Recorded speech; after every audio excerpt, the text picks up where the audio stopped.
Hello, അസ്സാം വലൈക്കും. Welcome back to ഫിച്ചസ് കോക്ടൈൽ. അപ്പോൾ എല്ലാവരും സുഖമായിട്ടിരിക്കുമെന്ന് വിശ്വസിക്കുന്നു.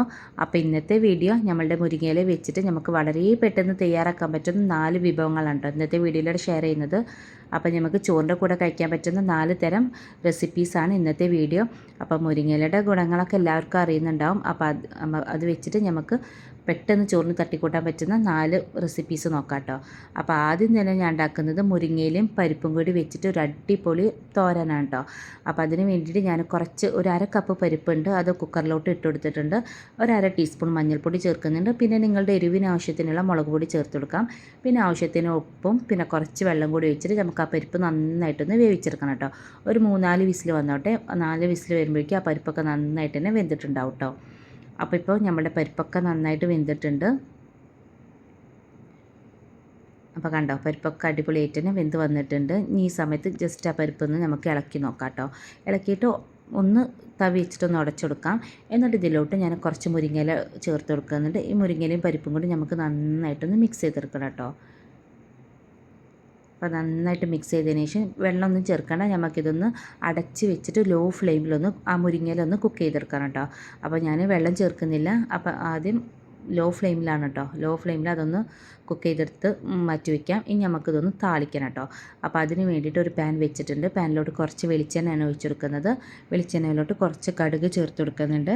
പിന്നെ ചേർക്കുന്നത് ഒരു 5-6 അല്ലി വെളുത്തുള്ളിയാണ്. അതിങ്ങനെ ചെറുതാക്കി അരിഞ്ഞതാണ് കേട്ടോ.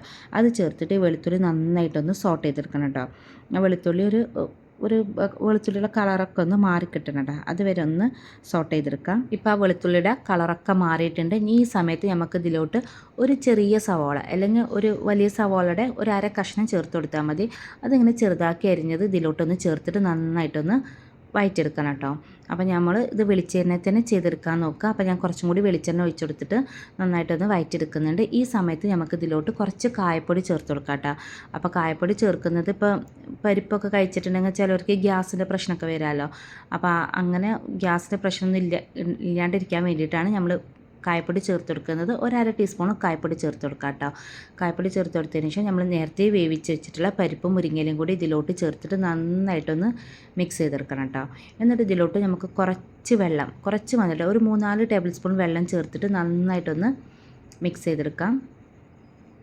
നന്നായിട്ട് മിക്സ് ചെയ്തതിന് ശേഷം നമുക്കിതൊന്ന് ലോ ഫ്ലെയിമിലാക്കിയിട്ട് ഒരു 3 മിനിറ്റ് ഒന്ന് അടച്ച് വെക്കാം കേട്ടോ. 3 മിനിറ്റ് മതി.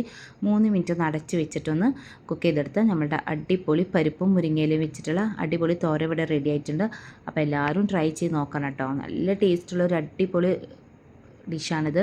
നമുക്ക് ചോറിൻ്റെ കൂടെ സൈഡ് ഡിഷ് ആയിട്ട് കഴിക്കാൻ പറ്റുന്ന ഒരു അടിപൊളി റെസിപ്പിയാണ് കേട്ടോ. ഇപ്പോൾ നമുക്ക് ചോറിന് കറിയൊന്നും ഇല്ലെങ്കിലും ഇത് മാത്രം ഉണ്ടെങ്കിൽ നമുക്ക് കൂട്ടി കഴിക്കാം കേട്ടോ. അപ്പോൾ അടിപൊളിയാണിത്. അപ്പോൾ എല്ലാവരും ട്രൈ ചെയ്ത് നോക്കാൻ മറക്കരുത് കേട്ടോ. ഇനി നമുക്ക് അടുത്ത റെസിപ്പി നോക്കാം. അടുത്തത് നമ്മളുടെ മുരിങ്ങയിലും ചക്കക്കുരും വെച്ചിട്ടുള്ള ഒരു അടിപൊളി കറിയാണ് കേട്ടോ ഷെയർ ചെയ്യുന്നത്. അപ്പോൾ അതിന് വേണ്ടിയിട്ട് ഞാൻ കുറച്ച് ചക്കക്കുരു കുക്കറിലോട്ട് ഇട്ട് കൊടുക്കുന്നുണ്ട്. ക്ലീൻ ചെയ്തെടുത്തതാണ്. ഇനി ഇതിലോട്ട് നമുക്ക് ഒരു അര ടീസ്പൂൺ മഞ്ഞൾപ്പൊടി പിന്നെ ആവശ്യത്തിനുള്ള മുളക് പൊടി ചേർത്ത് കൊടുക്കാം. പിന്നെ ഇതിലോട്ട് ഒരു അര ടീസ്പൂണ് ഉപ്പ്, ആവശ്യത്തിനുള്ള ഉപ്പ് ചേർത്ത് കൊടുക്കാം. എന്നിട്ട് നമുക്ക് ഇതിലോട്ട് കുറച്ച് വെള്ളം കൂടി ഒഴിച്ചിട്ട് നമുക്ക് ഈ ചക്കക്കുരു ഒന്ന് വേവിച്ചെടുക്കണം കേട്ടോ. അപ്പോൾ ചക്കക്കുരുടെ വേവ് ചില ചക്കക്കുരു പെട്ടെന്ന് വെന്ത് കിട്ടും, ചിലത് കുറച്ച് വേവാൻ പണിയാണ് കേട്ടോ. അപ്പോൾ അതിനനുസരിച്ച് നിങ്ങൾ വിസിലൊക്കെ ഒന്ന് അഡ്ജസ്റ്റ് ചെയ്ത് വെക്കുക. അപ്പോൾ ഇവിടെ ഞാൻ ചക്കക്കുരു വേവാൻ വെച്ചിട്ടുണ്ട്. ഇനി ഇതിലോട്ട് ഒരു അരപ്പ് തയ്യാറാക്കണം. അപ്പോൾ അതിന് വേണ്ടിയിട്ട് കുറച്ച് തേങ്ങ, ഒരു 2 പിടി തേങ്ങ എടുത്തിട്ടുണ്ട്. അതിലോട്ട് ഒരു 5-6 അല്ലി ചുവന്നുള്ളി ഇട്ട് കൊടുത്തിട്ടുണ്ട്. പിന്നെ ഒരു അര ടീസ്പൂണ് ചെറിയ ജീരകമാണ് ഇട്ട് കൊടുത്തിട്ടുള്ളത്. പിന്നെ ഒരു കുറച്ച് വെള്ളം കൂടി ഒഴിച്ചിട്ട് ഇത് പേസ്റ്റ് പോലെ ഒന്ന് അരച്ചെടുക്കണം കേട്ടോ. അപ്പോൾ അതൊക്കെ അരച്ചെടുത്ത് വരുമ്പോഴേക്കും നമ്മുടെ ചക്കക്കുരൊക്കെ ഇവിടെ വെന്തിട്ടുണ്ട്. അപ്പോൾ ഞാൻ കുക്കറൊന്ന് തുറന്ന് നോക്കിയിട്ടുണ്ട് കേട്ടോ. അപ്പോൾ കണ്ടോ, ചക്കക്കുരൊക്കെ അടിപൊളിയായിട്ട് തന്നെ വെന്ത് കിട്ടിയിട്ടുണ്ട്. ഇനി ഈ സമയത്ത് നമുക്ക് ഇതിലോട്ട് നമ്മുടെ മുരിങ്ങയില ഉണ്ടല്ലോ, നമ്മുടെ മുരിങ്ങയില ചേർത്ത് കൊടുക്കാം. മുരിങ്ങയിലയും ചക്കക്കുരും കൂടി നന്നായിട്ടൊന്ന് മിക്സ് ചെയ്തതിന് ശേഷം ആ മുരിങ്ങയില ഒന്ന് വേവിച്ചെടുക്കണം കേട്ടോ. അപ്പോൾ അതിന് മുന്നേ എൻ്റെ ചാനൽ ആരെങ്കിലും സബ്സ്ക്രൈബ് ചെയ്ത് കാണുന്നുണ്ടെങ്കിൽ ഒന്ന് സബ്സ്ക്രൈബ് ചെയ്തേക്കണേ. അതുപോലെ തന്നെ തൊട്ടടുത്തുള്ള ബെല്ലൈക്കൻ ക്ലിക്ക് ചെയ്യാൻ മറക്കരുത് കേട്ടോ. ബെല്ലൈക്കൻ ക്ലിക്ക് ചെയ്യുമ്പോൾ അതിലോളൊന്ന് ഓപ്ഷൻ വേണം ക്ലിക്ക് ചെയ്യാൻ. അപ്പോൾ ഇന്നിടുന്ന വീഡിയോസൊക്കെ നിങ്ങൾക്ക് അപ്പം തന്നെ നോട്ടിഫിക്കേഷനായി കിട്ടുള്ളൂ. ഇനി നമുക്കിതിലോട്ട് നമ്മൾ അരച്ച് വെച്ചിട്ടുള്ള അരപ്പുണ്ടല്ലോ അതും കൂടി ചേർത്തിട്ട് നന്നായിട്ടൊന്ന് മിക്സ് ചെയ്ത് കൊടുക്കാം കേട്ടോ. അപ്പോൾ വെള്ളമൊക്കെ നിങ്ങളുടെ കറിയുടെ കട്ടി അനുസരിച്ച് വെള്ളമൊക്കെ ചേർത്ത് കൊടുക്കാം കേട്ടോ. അപ്പോൾ ഞാൻ ആ മിക്സിയിലെ ജാറിൽ കുറച്ച് വെള്ളം കൂടി ഒന്ന് ചുവറ്റിയിട്ട് ഇതിലോട്ട് ഒഴിച്ച് കൊടുത്തിട്ടുണ്ട് കേട്ടോ. അപ്പോൾ ഞാനൊരു ഒരു കട്ടിയിലാണ് ഈ കറി സെർവ് ചെയ്യുന്നത്. ഇനി നമുക്കിതും ഒന്ന് താളിച്ചെടുക്കണം. അപ്പോൾ അതിന് വേണ്ടിയിട്ട് ഒരു പാൻ വെച്ചിട്ടുണ്ട്. പാനിലോട്ട് കുറച്ച് വെളിച്ചെണ്ണയാണ് ഒഴിച്ചെടുക്കുന്നത്. വെളിച്ചെണ്ണയിലോട്ട് കുറച്ച് കടുകിട്ട് പൊട്ടിക്കുന്നുണ്ട്. പിന്നെ ഇതിലോട്ട് ഒരു 1/2 ടീസ്പൂൺ കായപ്പൊടിയും ചേർക്കുന്നുണ്ട് കേട്ടോ.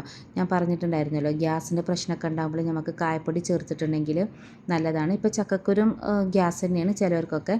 അപ്പോൾ അങ്ങനെ ആകുമ്പോൾ ഗ്യാസ് ഇല്ലാണ്ടിരിക്കാൻ വേണ്ടിയിട്ടാണ് ഞാൻ ഇതിലോട്ട് ഒരു 1/2 ടീസ്പൂണ് കായപ്പൊടിയും കൂടി ചേർത്തിട്ട് നമുക്കിതിലോട്ട് ഒഴിച്ചെടുക്കാം കേട്ടോ. അപ്പോൾ നമ്മുടെ അടിപൊളി ചക്കക്കുരു മുരിങ്ങയില കറി ഇവിടെ റെഡി ആയിട്ടുണ്ട്. നല്ല ടേസ്റ്റ്, ഒരു അടിപൊളി ടേസ്റ്റാണ് കേട്ടോ ഈ കറി. ചോറിന് ഇത് മാത്രം ഉണ്ടെങ്കിൽ നമുക്ക് കുറേ ചോറുണ്ടായി ഇത് മാത്രം മതി കേട്ടോ. അത്രയ്ക്ക് ടേസ്റ്റാണിത്. അപ്പോൾ എല്ലാവരും ട്രൈ ചെയ്ത് നോക്കുക. ഇനി നമുക്ക് ഒരു അടിപൊളി മുരിങ്ങയില ഓംപ്ലേറ്റ് തയ്യാറാക്കിയെടുക്കാം. അപ്പോൾ അതിന് വേണ്ടിയിട്ട് ഒരു പാത്രത്തിലോട്ട് ഞാൻ കുറച്ച് സവാള, ഒരു 1/2 കഷ്ണം സവാള ഇല്ല, കുറച്ച് സവാള ചെറുതാക്കി ചോപ്പ് ചെയ്തിട്ട് കൊടുക്കുന്നുണ്ട്. പിന്നെ മുരിങ്ങയില ചേർത്ത് കൊടുക്കുന്നുണ്ട്. പിന്നെ കുറച്ച് മഞ്ഞൾപ്പൊടി, കുറച്ച് മുളക് പൊടി ചേർക്കുന്നുണ്ട്. പിന്നെ കുറച്ച് കുരുമുളക് പൊടിയും കൂടി ഞാൻ ചേർത്ത് കൊടുത്തിട്ടുണ്ട് കേട്ടോ. എന്നിട്ട് ഇതിലോട്ട് നമുക്ക് ആവശ്യത്തിനുള്ള ഉപ്പും കൂടി ചേർത്ത് കൊടുക്കാം. എന്നിട്ട് നന്നായിട്ട് ഇതൊന്ന് മിക്സ് ചെയ്തെടുക്കണം കേട്ടോ. അപ്പോൾ സവാളയും മുരിങ്ങയിലൊക്കെ നിങ്ങൾ എത്രയാണോ ഓംപ്ലേറ്റ് എത്രയാണോ ഉണ്ടാക്കുന്നത് അതിനനുസരിച്ച് എടുക്കാം കേട്ടോ. ഇപ്പോൾ ഇവിടെ ഞാൻ ഒരു മുട്ട വെച്ചിട്ടാണ് കേട്ടോ ഓംപ്ലേറ്റ് അടിക്കുന്നത്. അപ്പോൾ അതുകൊണ്ട് ഞാൻ കുറച്ച് സവാളയും കുറച്ച് മുരിങ്ങയിലൊക്കെ എടുത്തിട്ടുള്ളൂ. അപ്പോൾ ഇത് നന്നായിട്ടൊന്ന് മിക്സ് ചെയ്തെടുക്കാം കേട്ടോ. അപ്പോൾ മുരിങ്ങയില കഴിക്കാത്ത കുട്ടികൾക്കൊക്കെ, ചില കുട്ടികളുണ്ടാവില്ല മുരിങ്ങയിലൊന്നും കഴിക്കാതെ, അങ്ങനെയൊക്കെ വരുന്ന കുട്ടികൾക്കൊക്കെ തയ്യാറാക്കി കൊടുക്കാൻ പറ്റുന്ന ഒരു അടിപൊളി ഓംപ്ലേറ്റിൻ്റെ റെസിപ്പിയാണ് കേട്ടോ. പിന്നെ നമ്മൾ ഓംപ്ലേറ്റ് ഉണ്ടാക്കുന്ന പോലെ തന്നെ കുറച്ച് വെളിച്ചെണ്ണ ഒഴിച്ചിട്ട് നമ്മൾ ഓംപ്ലേറ്റ് പോലെ തയ്യാറാക്കി എടുത്താൽ മതി. അപ്പോൾ ഞാൻ ഇതൊക്കെ ഉണ്ടാക്കിയെടുക്കുമ്പോൾ വെളിച്ചെണ്ണയിൽ തന്നെയാണ് ഞാൻ താളിക്കുന്നതും വെളിച്ചെണ്ണയിൽ തന്നെയാണ് ഒക്കെ ഉണ്ടാക്കിയെടുക്കുന്നത് കേട്ടോ. അപ്പോഴേ അതിൻ്റെ കറക്റ്റ് ടേസ്റ്റ് നമുക്ക് കിട്ടുള്ളൂ കേട്ടോ. അപ്പോൾ നമ്മുടെ അടിപൊളി ഓംപ്ലേറ്റും ഇവിടെ റെഡി ആയിട്ടുണ്ട്. ഇതും തന്നെ ഒരു ലോ ഫ്ലെയിമിലിട്ടിട്ട് ഒന്ന് കുക്ക് ചെയ്തെടുത്താൽ മതി കേട്ടോ ഓംപ്ലേറ്റ്. അപ്പോഴേ ആ മുരിങ്ങയിലൊക്കെ ഒന്ന് വെന്ത് കിട്ടുള്ളൂ, ഒന്ന് വാടി കിട്ടുള്ളൂ കേട്ടോ. അപ്പോൾ നമ്മൾ ഹൈ ഫ്ലെയിമിലിടുമ്പോൾ മുരിങ്ങയിലൊന്നും വാടില്ല. ഇനി അടുത്തത് ഞങ്ങളുടെ മലപ്പുറത്തുകാരുടെ സ്വന്തം മുരിങ്ങയില താളിച്ചതാണ് കേട്ടോ. അപ്പോൾ ഇത് നോമ്പിനൊക്കെ നമ്മൾ അത്താഴത്തിനൊക്കെ ഉണ്ടാക്കുന്ന ഒരു തട്ടിക്കൂട്ടി കറിയാണ് കേട്ടോ. വളരെ പെട്ടെന്ന് തയ്യാറാക്കാൻ പറ്റുന്ന ഒരു അടിപൊളി മുരിങ്ങയില താളിപ്പാണ്. അപ്പോൾ അതിന് വേണ്ടിയിട്ട് ഒരു പാൻ വെച്ചിട്ടുണ്ട്. പാനിലോട്ട് കുറച്ച് വെളിച്ചെണ്ണ ഒഴിച്ചതിന് ശേഷം കുറച്ച് ചുവന്നുള്ളി, ഒരു 5-8 ചുവന്നുള്ളി ഉണ്ടാവും, അത് ഇങ്ങനെ ചെറുതാക്കി അരിഞ്ഞത് ചേർത്ത് കൊടുക്കുന്നുണ്ട്. പിന്നെ ഒരു 2-3 വറ്റൽമുളക് ഇങ്ങനെ പൊട്ടിച്ചിട്ട് കൊടുക്കുന്നുണ്ട്. എന്നിട്ട് ജസ്റ്റ് ഒന്ന് വഴറ്റിയെടുക്കുന്നുണ്ട് കേട്ടോ. എന്നിട്ട് ഇതിലോട്ട് ഞാൻ മുരിങ്ങയില ചേർത്ത് കൊടുക്കുകയാണ്. മുരിങ്ങയില ചേർത്തിട്ട് നന്നായിട്ടൊന്ന് ഇളക്കി കൊടുക്കണം. നന്നായിട്ട് തന്നെ മുരിങ്ങയില ഒന്ന് വാടി കിട്ടണം കേട്ടോ. ഇനി ഇതിലോട്ട് ഒരു 3 കയ്യിൽ കഞ്ഞിവെള്ളമാണ് ഒഴിച്ചു കൊടുക്കുന്നത്. കഞ്ഞിവെള്ളത്തിലാണ് ഇത് താളിച്ചെടുക്കുന്നത്. കഞ്ഞിവെള്ളം ഒഴിച്ചെടുത്തിട്ടുണ്ട്. പിന്നെ കുറച്ച് ഉപ്പും ചേർത്ത് കൊടുത്തിട്ടുണ്ട്. എന്നിട്ട് ഇതൊന്ന് അടച്ച് വെച്ചിട്ട് ആ കഞ്ഞിവെള്ളത്തിലൊന്ന് ഈ മുരിങ്ങയിലൊന്ന് കുക്ക് ചെയ്തെടുക്കണം കേട്ടോ. ഒരു 5 മിനിറ്റ് മതിയാവും. അപ്പോഴേക്കും മുരിങ്ങയിലൊക്കെ നന്നായിട്ട് തന്നെ കുക്കായി കിട്ടിയിട്ടുണ്ടാവും കേട്ടോ. അപ്പോൾ ഇത്രയേ ഉള്ളൂ. ഇത് വളരെ പെട്ടെന്ന് തയ്യാറാക്കാൻ പറ്റുന്ന ഒരു അടിപൊളി മുരിങ്ങയിലയുടെ താളിപ്പാണ് കേട്ടോ. അപ്പോൾ ഇത് നോമ്പിന് അത്താഴത്തിനൊക്കെ കഴിക്കാൻ പറ്റുന്ന ഒരു അടിപൊളി റെസിപ്പിയാണ് കേട്ടോ. അപ്പോൾ നമ്മുടെ മുരിങ്ങയില താളിപ്പും ഇവിടെ റെഡി ആയിട്ടുണ്ട്. ഇനി നമുക്ക് മുരിങ്ങയില വെച്ചിട്ട് നമ്മുടെ മുട്ട ഒന്ന് ചിക്കിയെടുക്കാം കേട്ടോ. മുട്ട ഒന്ന് സ്ക്രാമ്പിൾ ചെയ്തെടുക്കാം. അപ്പോൾ അതിന് വേണ്ടിയിട്ട് ഒരു പാൻ വെച്ചിട്ടുണ്ട്. പാനിലോട്ട് കുറച്ച് വെളിച്ചെണ്ണ ഒഴിച്ചെടുത്തിട്ടുണ്ട്. അതിലോട്ട് ഒരു 1/2 കഷ്ണം സവാള ഇങ്ങനെ നീളത്തിൽ അരിഞ്ഞത് ചേർത്ത് കൊടുക്കുന്നുണ്ട്. അപ്പോൾ സവാളയുടെ അളവൊക്കെ നിങ്ങൾ എത്രയാണോ ഉണ്ടാക്കുന്നത് ക്വാണ്ടിറ്റിക്ക് അനുസരിച്ച് കൂട്ടും കുറയ്ക്കുകയൊക്കെ ചെയ്യാം കേട്ടോ.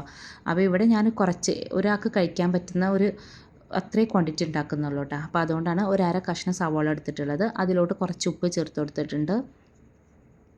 ഇനി ഇതിലോട്ട് ഒരു നുള്ളു മഞ്ഞൾപ്പൊടി ചേർക്കുന്നുണ്ട്. അതുപോലെ തന്നെ എരിവിന് ആവശ്യത്തിനുള്ള മുളക് പൊടി ചേർക്കുന്നുണ്ട്. നല്ല എരിവുള്ള മുളക് പൊടി ആയതുകൊണ്ടാണ് ഞാൻ കുറച്ച് ചേർക്കുന്നത് കേട്ടോ. കുറച്ച് ചേർത്താൽ തന്നെ ഒരു അത്യാവശ്യം എരിവുണ്ട് കേട്ടോ. അപ്പോൾ അത് നന്നായിട്ടൊന്ന് മിക്സ് ചെയ്തെടുക്കാം. ഇനി ഇതിലോട്ട് നമുക്ക് നമ്മുടെ മെയിൻ സാധനം മുരിങ്ങയില ചേർത്ത് കൊടുക്കാം. മുരിങ്ങയില ചേർത്തിട്ട് ഒന്ന് വഴറ്റിയെടുക്കാം കേട്ടോ. ജസ്റ്റ് കൈ വിടാണ്ടൊന്ന് ഇളക്കി കൊടുക്കാം. അപ്പോൾ മുരിങ്ങയിലൊക്കെ ഒന്ന് വാടിക്കിട്ടും കേട്ടോ. അപ്പോൾ ഇവിടെ മുരിങ്ങയിലൊക്കെ നന്നായിട്ട് തന്നെ വാടി വന്നിട്ടുണ്ട്. കണ്ടോ, മുരിങ്ങയില നമ്മൾ എത്ര ഇട്ടാലും അത് നമ്മൾ വാടി വരുമ്പോൾ കുറച്ചേ ഉണ്ടാവുള്ളൂ കേട്ടോ. അപ്പോൾ ഞാനിത് ഒരാൾക്ക് എനിക്ക് കഴിക്കാൻ പറ്റുന്ന ആ ഒരു ക്വാണ്ടിറ്റിയിലേ ഞാൻ ഉണ്ടാക്കുന്നുള്ളൂ കേട്ടോ.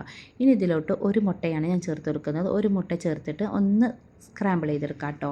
ഇതും തന്നെ നമുക്ക് ചോറിന് കൂട്ടാനൊന്നുമില്ലെങ്കിൽ പെട്ടെന്ന് തയ്യാറാക്കാൻ പറ്റുന്ന, വീട്ടിൽ മുരിങ്ങയിലൊക്കെ ഉണ്ടെങ്കിൽ പെട്ടെന്ന് തയ്യാറാക്കാൻ പറ്റുന്ന ഒരു അടിപൊളി ചോറിന് കഴിക്കാൻ പറ്റുന്ന ഒരു അടിപൊളി സൈഡ് ഡിഷ് തന്നെയാണ് കേട്ടോ.